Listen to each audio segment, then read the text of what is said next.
Peur, peur, peur. Si tu vis ta vie dans la peur des hommes, dans le péché, dans le mal, dans l'occultisme, dans le mensonge, dans toutes ces choses-là, toute ta vie, et si tu ne viens jamais à Christ, alors il y aura l'enfer pour toi.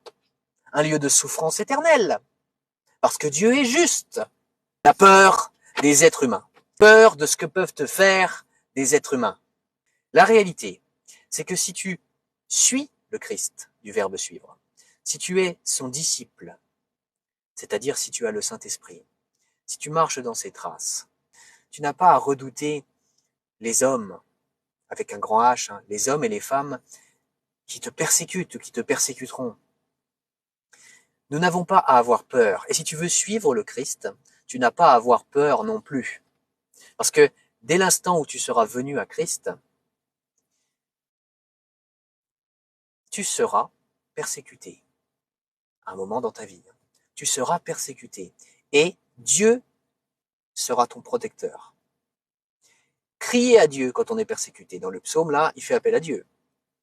Son secours est Dieu. Il se confie en Dieu et donc il n'a pas peur de ce que peuvent lui faire les hommes. On peut faire des tas de choses. Hein. On peut paniquer. On peut s'inquiéter. Ne vous inquiétez de rien. Mais en toute chose, faites connaître vos besoins à Dieu par des prières, par des supplications. Et il faut être reconnaissant. Heureux serez-vous, hein, en gros, quand on vous persécutera. Dieu est aux commandes. Tu n'as pas à redouter les êtres humains. Ton espérance, ce n'est pas dans ce monde est condamné. La terre est réservée pour le feu. La terre sera détruite. La terre, l'environnement, la nature, tout ça, ça va être détruit. Ça va être détruit. C'est écrit dans la Bible. Hein. Ce n'est pas notre espérance n'est pas dans la chair et dans le sang, dans notre chair et dans notre sang. Notre espérance n'est pas dans ce qui est physique, dans ce qui peut nous arriver ou ne pas nous arriver, dans nos projets pour demain, dans ce monde. Notre espérance vivante, à nous les chrétiens, et à ceux qui vont le devenir, ça le deviendra, hein, mais notre espérance vivante, c'est Jésus-Christ. C'est lui. Tout est basé sur lui. Toute notre force, l'intégralité de notre force, c'est lui. Ce n'est pas quelqu'un d'autre.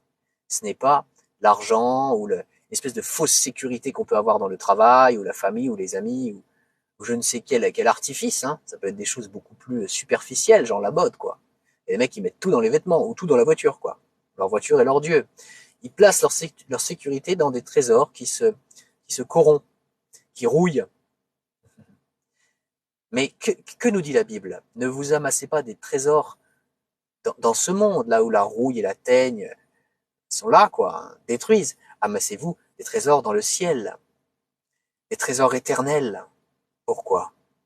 Parce que c'est de l'intelligence. Tu vas franchement placer ta confiance, transformer ton angoisse et ta peur des hommes dans des choses humaines. Tu vas t'acheter une armure. Enfin, allons jusqu'au bout. Tu te balades en Côte de Maille avec un gilet pare-balles et tu peux être attaqué par une maladie. Alors tu sors plus de chez toi, tu mets 40 masques sur toi et tu peux mourir d'une crise cardiaque. Alors tu vas voir le meilleur des cardiologues pour t'éviter une crise cardiaque. Et tu peux quand même l'avoir, ta crise cardiaque. Puis tu vas mourir en fait. Enfin, sauf si tu es chrétien et si Jésus-Christ t'enlève avant. Hein. Tu comprends ou pas?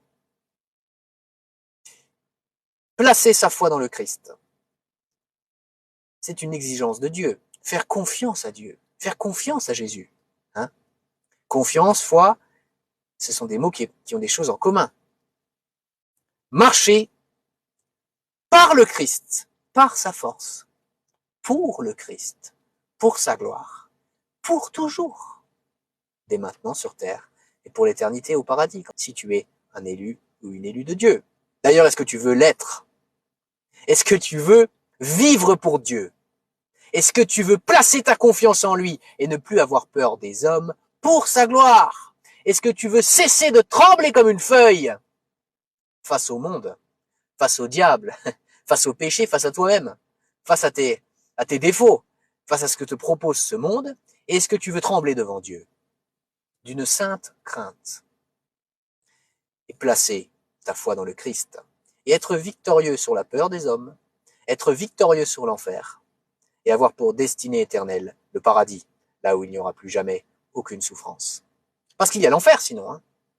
Si tu vis ta vie dans la peur des hommes, dans le péché, dans le mal, dans l'occultisme, dans le mensonge, dans toutes ces choses-là, toute ta vie, et si tu ne viens jamais à Christ, alors il y aura l'enfer pour toi. Un lieu de souffrance éternelle. Parce que Dieu est juste. Et donc il punira le mal en enfer pour l'éternité. Mais il y a une bonne nouvelle, cette bonne nouvelle, c'est l'évangile. Jésus-Christ est venu sur terre et il a tout payé. Toute la justice de Dieu pour ceux et celles qui croiraient en lui et qui se repentiraient de leurs péchés. Ce sont les deux choses à faire, croire dans le Christ et se repentir. Pour éviter l'enfer et vivre dans la sécurité spirituelle pour lui. Dans la sécurité éternelle pour lui. Il y a l'assurance du salut hein, pour ceux qui choisissent le Christ.